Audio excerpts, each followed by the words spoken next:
Welcome to Math with Professor V. Here is your latest series of the day. So our task is to determine whether or not the infinite series converges or diverges. We have the sum n equals 1 to infinity of 6 times n to the 1 over n minus 1 over 3 times n to the 1 over n minus 1, and then all of that is raised to the nth power.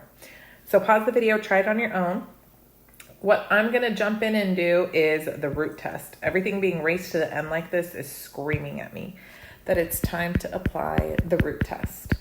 So remember, we need to look at what the limit is as n approaches infinity of the nth root of the absolute value of a sub n. So here I'm going to look at the limit. N goes to infinity, nth root. Now, nothing's negative under here. I don't have an alternating term, and I have no variables, no x's. N goes from 1 to infinity, so I don't need to worry about putting any absolute value bars. And then I have 6n to the 1 over n minus 1 over 3n to the 1 over n minus 1, and then all of this is to the n. So basically, these cancel out the exponent and the root, and I'm just left with now the limit as n approaches infinity, 6n to the 1 over n minus 1 over 3n to the 1 over n minus 1. Okay, so how do we tackle this limit? Here's the tricky part, n raised to the 1 over n. What happens, let me just do a little aside, when you look at the limit as n approaches infinity of n to the 1 over n? Ooh, this is an indeterminate form. Notice the exponent is approaching 0 and the base is approaching infinity.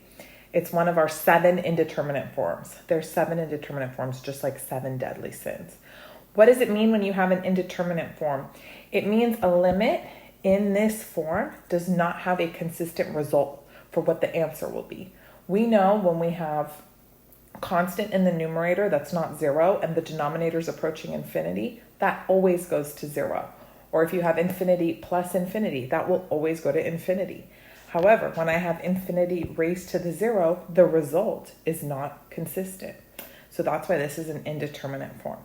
So we're going to have to apply L'Hopital's rule, which we can only do when we have a differentiable function. So we're going to have to say, consider f of x, which is equal to, I'm going to change this to a function of x to the 1 over x. All right. Now, ln of f of x is equal to the natural log of x to the 1 over x. And you might be saying, Professor V, what is this ln business? Well, if I'm going to try to use L'Hopital's rule, I need to have this limit be in the form infinity over infinity or 0 over 0. And in order to do that, I need to introduce a natural log.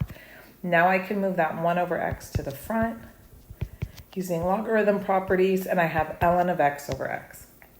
So if I look at the limit as x approaches infinity of ln of f of x, that's the limit as x approaches infinity of ln of x over x.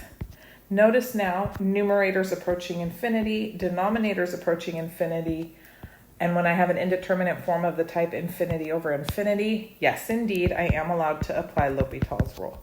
So now I have the limit, x approaches infinity, derivative of the numerators 1 over x, and then derivative of the denominators 1. And then from here, we can easily identify that the limit's going to be 0. Good. Well, I just found that the limit as x approaches infinity of ln of f of x is 0, right? So what would the limit be without the natural log? If I took e and raised it to both sides, I can basically pass this limit on the outside. So we have limit as x approaches infinity of e to the ln of f of x, and that would equal 1. So then I get back my original limit as x approaches infinity of f of x is 1. And then what does this tell me?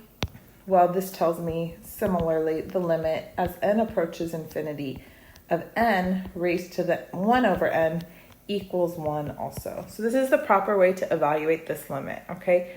Don't be loosey-goosey. Don't do anything illegal. Otherwise, the math police are going to come snatch you fast, quick, and in a hurry. So you can go back to the limit that we had earlier. Let me just rewrite it, or copy paste if you will. And then we can bring this on home. let's put a little narrative in there. So we have, now that I just justified what n to the 1 over n is doing, this is going to 1, and so is this n to the 1 over n down here. So now my limit is going to be 6 times 1 minus 1 over 3 times 1 minus 1, so that's 5 over 2. What do I care about this limit? Well, I just did the root test, so I always compare this limit to the number 1. 5 halves is greater than 1. So then that tells me that the sum, n equals 1 to infinity, 6n to the 1 over n minus 1 over 3n to the 1 over n minus 1, all of this to the n diverges, since that limit was greater than 1, and then tell the people what test you used by the root test, okay? And I always tell my students, if they've shown this limit once on the exam, then they can cite themselves on future problems should it pop up again. But make sure you walk through and properly evaluate the limit, since it is an indeterminate form, off to the side, okay? Good. How did you guys evaluate this one? I think this is really the only approach to take. And if you need to review more on sequences and series, you are in the correct place. So I have a full playlist on sequences and series, so many videos on power series, Taylor series, Maclaurin series, everything to help you become a professional so you ace your exam. And don't forget to follow me on Instagram and TikTok, Math with Professor V. Give the video a thumbs up, subscribe if you haven't already, and I'll be back sooner than later. Bye, guys.